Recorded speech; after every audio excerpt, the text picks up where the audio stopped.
Magandang araw, grade 9 students. Ngayon ay tatalakayin natin ang ikalawang aralin, ang supply. Pansinin ng larawan na nakikita sa screen. Ano ang mensaheng nais iparating ng karikaturang ito? Ang supply at demand ay magkaugnay at hindi mapaghihiwalay. Mapapansin natin na sa kabuuan ng aralin na ito, kung ano ang mga natalakay nating konsepto sa demand ay meron din ang supply. Ang konsepto ng supply ay tumutukoy sa kahandaan ng mga tindera o producer na magbenta ng mga produkto o serbisyo sa iba't ibang presyo sa isang partikular na panahon. Isinaalang-alang din ang mga kalagayang panlipunan sa kahandang ito. Katulad ng natalakay natin sa demand, ang kahandaan ay tumutukoy sa dalawang bagay. Una, ang kahandaan ay ang kakayahan ng tindera magbenta. Ibig sabihin, meron siyang sapat na bilang ng produkto na kayang ibenta sa mga consumer.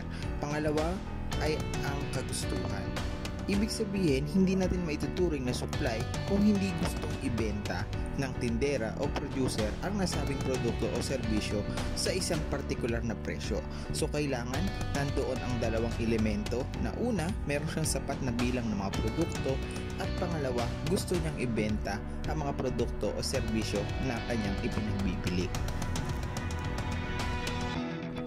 Sumunod naman ay ang batas ng supply.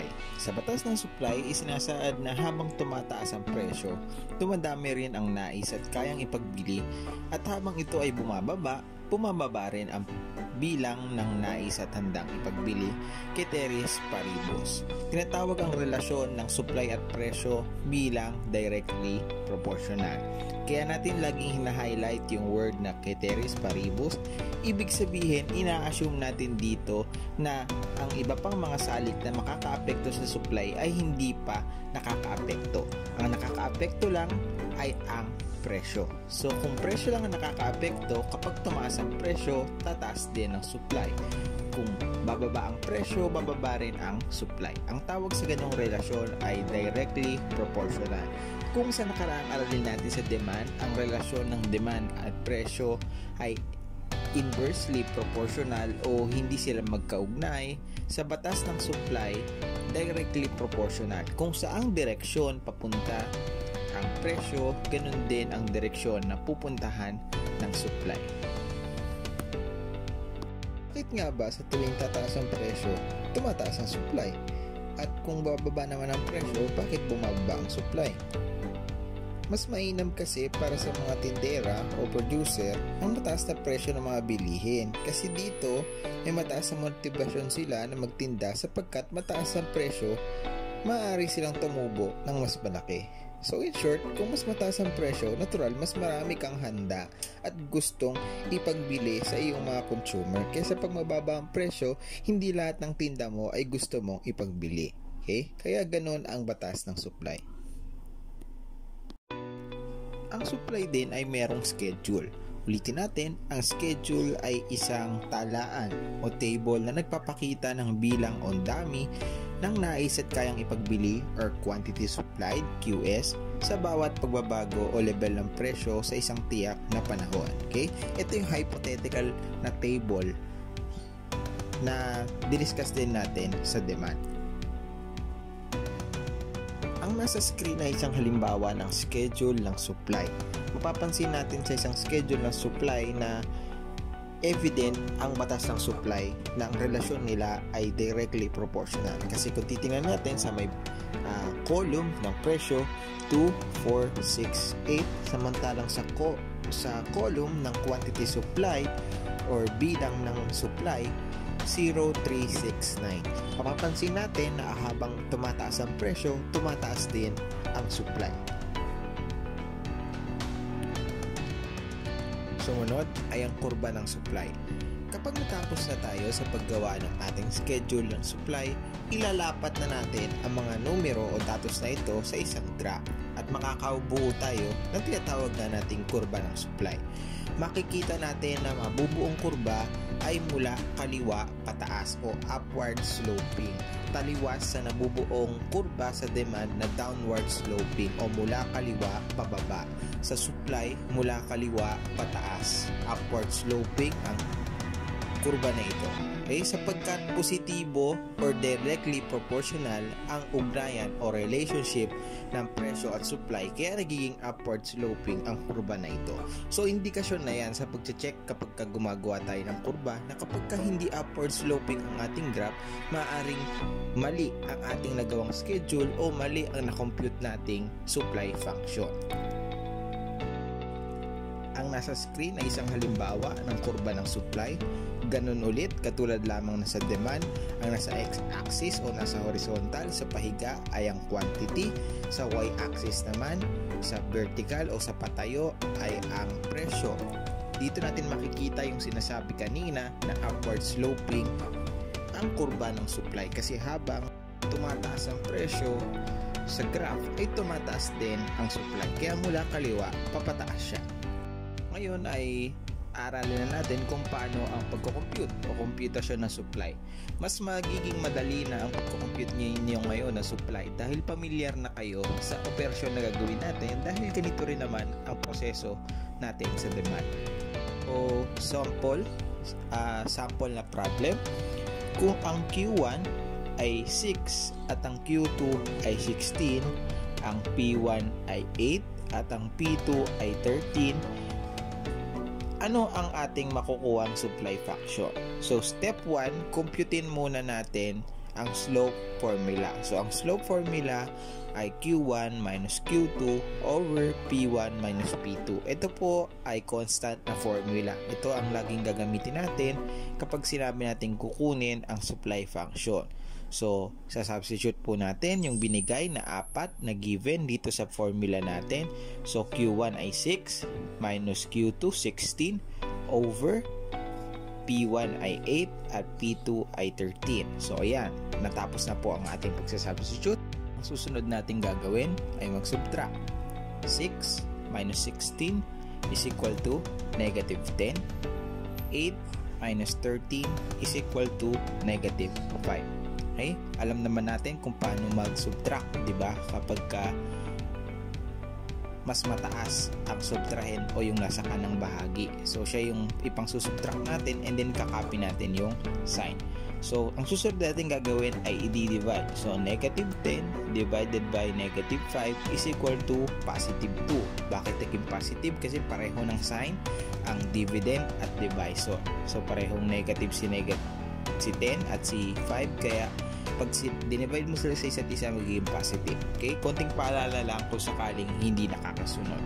So, ang sagot natin sa slope formula ay 2. So, ito yung gagamitin natin sa susunod na step.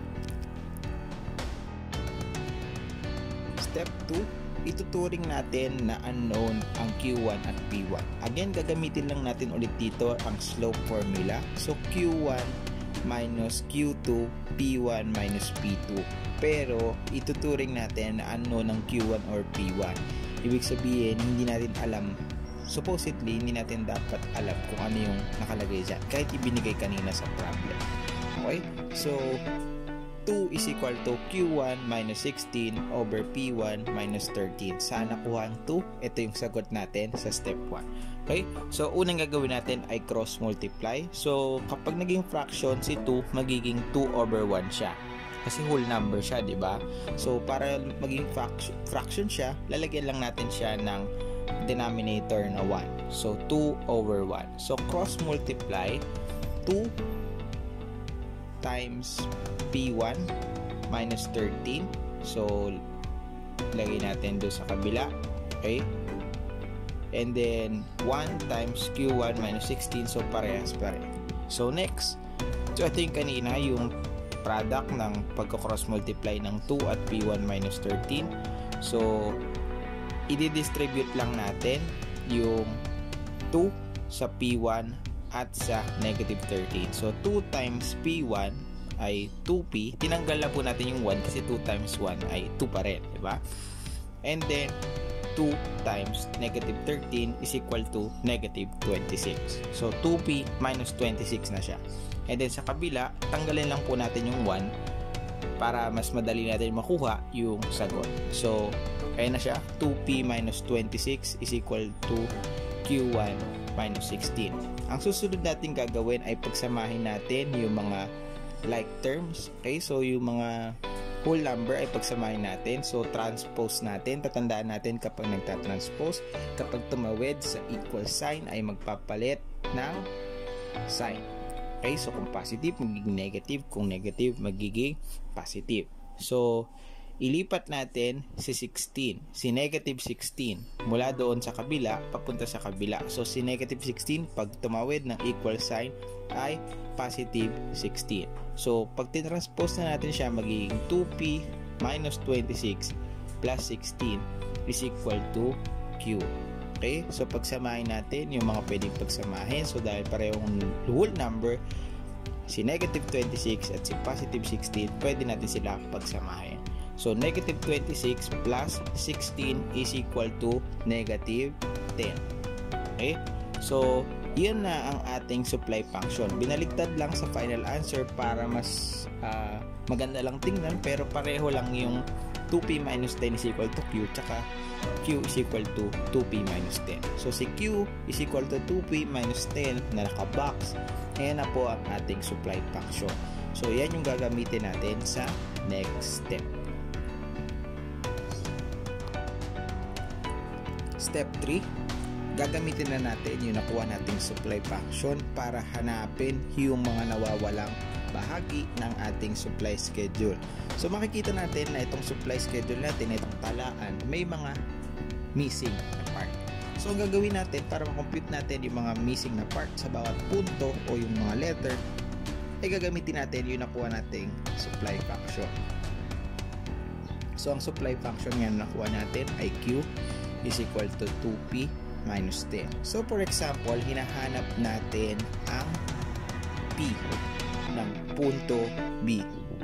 Okay? Hinahanap natin yung presyo doon sa punto B. So mapapansin natin sa punto B, ang kanyang quantity supplied ay 6 pero wala siyang presyo. So gagamitin natin yung supply function natin para makuha yung presyo. So substitute lang natin yung quantity supply na 6. So saan natin siya isa-substitute? Sa Q. Kasi doon siya sa quantity or sa column ng quantity. So 6 substitute sa Q. So magiging 6 is equal to 2p minus 10.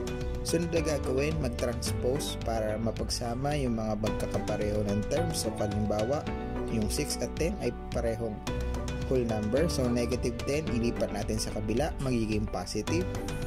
So 10 plus 6 is equal to 2p. So pag-add natin si positive 10 at si positive 6, so magiging 16. And then para makuha natin yung p, divide natin siya pareho sa 2 dahil 2p pa nga siya. So 2p divided by 2 is p, and 16 divided by 2 is equal to 8. Okay? So subukan naman natin sa susunod na slide paano naman kapag quantity ang nawawala. So for example, sa punto C, nawawala pa ang quantity, pero meron na siyang presyo, yung 13. Okay? So paano naman kapag nawawala ang quantity? Ganun ulit, kung ano ang meron doon sa punto na yon, yun ang una nating isa-substitute. So sa punto C, ang meron ay presyo. So 13, i-substitute natin yung 13 sa P, di ba? Presyo. So Q is equal to 2 times 13. Multiply yan kapag 2p. So, sinubstitute natin si 13 kay p. So, magiging q is equal to 2 times 13 minus 10. So, PEMDAS rule, unahin muna natin mag-multiply kaysa mag-subtract. Okay, so 2 times 13 is equal to 26 minus 10. 26 minus 10 is equal to 16. So, 16 ang q or quantity doon sa punto C. Okay? Madali lang, di ba? Basta nakuha na natin ang supply function, kaya na nating computein lahat ng nawawalang bahagi ng supply schedule. So kapag ginamit nyo ang supply function para computein pa yung iba pang nawawalang bahagi ng supply schedule, kung pinractice nyo siya at inulit-ulit nyo para makompute yung nawawala, ito yung magiging kalalabasan ng supply schedule. Buo na siya. Okay? So, kung hindi pa klaro sa inyo, pwede nyo ulitin doon sa parte na at inaaral natin kung paano mag-compute at subukan nyo doon sa mga punto na D, E, F kung saan hindi ko naman pinakita sa inyo kung paano nakuha. Pwedeng yun yung gamitin nyo as practice. So step 4 at last step dito sa computation ng supply ay yung pag-graph o paglalagay ng mga lumabas na datos o numero sa ating supply schedule sa isang graph. Okay? Paano ulit gumawa ng graph? Una ay gumawa ng x-axis o horizontal at y-axis na vertical at pagtagpuin sila. Pagkatapos, i-label natin yung ating x-axis bilang quantity demand at yung ating y-axis bilang presyo or P. And then, ilagay na natin yung mga numero na sa tingin natin ay hanggang doon yung maaabot ng ating graph.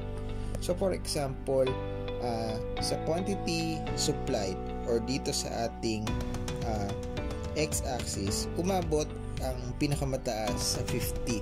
So, hanggang 50 lang yung gawin yung graph. Okay, so pwedeng 0, 10, 20, 30, or pwede rin by 5, 0, 5, 10, 15, 20 para nang sa ganun mas eksakto o mas accurate yung gagawa nyong graph. And then sa presyo naman ang pinakamataas na naabot ay 30, so hanggang 30 lang din. So pwedeng by 5, pwedeng by 10, nasa sa inyo na yan. Basta ang importante dito, students, pare-pareho yung distansya sa pagitan ng magkakaparehong interval. So for example, 0, 5, 10, 15. Di ba pare-parehong 5 yung distansya ng mga numero na yun? So dapat yung spacing niya kapag ginawa nyo yung graph, patay-pantay din. Para yung magagawa nyong kurba, accurate at mapapansin nyo, kamukha rin na nagawa ng iba nyong kaklase yung nagawa nyong kurba. Okay? So kapag nagawa na natin yung ating x-axis at y-axis, i-plot na natin yung ating kurba. So for example, punto A, quantity supplied 0, presyo 5. So ibig sabihin, sa horizontal 0 siya, sa vertical 5. So ayun, doon natin ilalagay yung A. Next naman ay B, quantity supplied ay 6. So sa tapat ng 6 horizontally at sa tapat ng 8 vertically. So doon yung B. So kapag nagawa nyo na lahat, yung plot, yung pagpa-plot, so A hanggang G, punto A hanggang G, i-connect nyo na siya. At doon natatapos yung proseso ng computation ng supply. Napakadali lang, di ba? Kung may pagkakataon na hindi nyo nasundan o masyadong mabilis, maaari nyo lang ulitin. Ulitin nyo lang yung video at maiintindihan nyo na siya kung paano kinocompute yung supply. Okay? So, para sa gawain natin sa araw na ito, subukin nyo ang inyong sarili kung kaya nyo lang gawin ang computation ng supply mula sa unang step hanggang sa ika-4 at huling step. At ito ang inyong sample problem. Subukin, kumputin ang supply function ng mga coordinates na ito at kumpletuhin ang supply schedule. Pagkatapos ay bumuo ng supply curve o kurba ng supply. Ilagay sa kahon sa ibaba ang solusyon. So P1 is equal to 10, P2 is equal to 15, Q1 is equal to 0, Q2 is equal to 25. Okay? So gagamitin nyo ito, mga nakalagay dito sa screen, para makapag-compute ng sarili nyong computation na supply mula sa pag-compute ng supply function, paggawa ng supply schedule, pag-compute sa mga nawawalang bahagi ng schedule, at paggawa ng graph. Okay? So, ito ay 20 points. Ang gawain nito ay 20 points. Pwedeng isulat. Mas maganda na isulat nyo ito para mas mapakita nyo sa akin yung solution. Lahat ng solution ay papakita nyo. Pagkatapos ay picturean at i-upload sa ating channel. Huwag kalilimutan ang format ng file name. Yun lamang para sa unang bahagi ng ating aralin patungkol sa supply. Kung mayroon tayong tanong ay i-comment na lamang para nasa ganun ay makita rin ng lahat na kung sakaling pareho kayo ng tanong.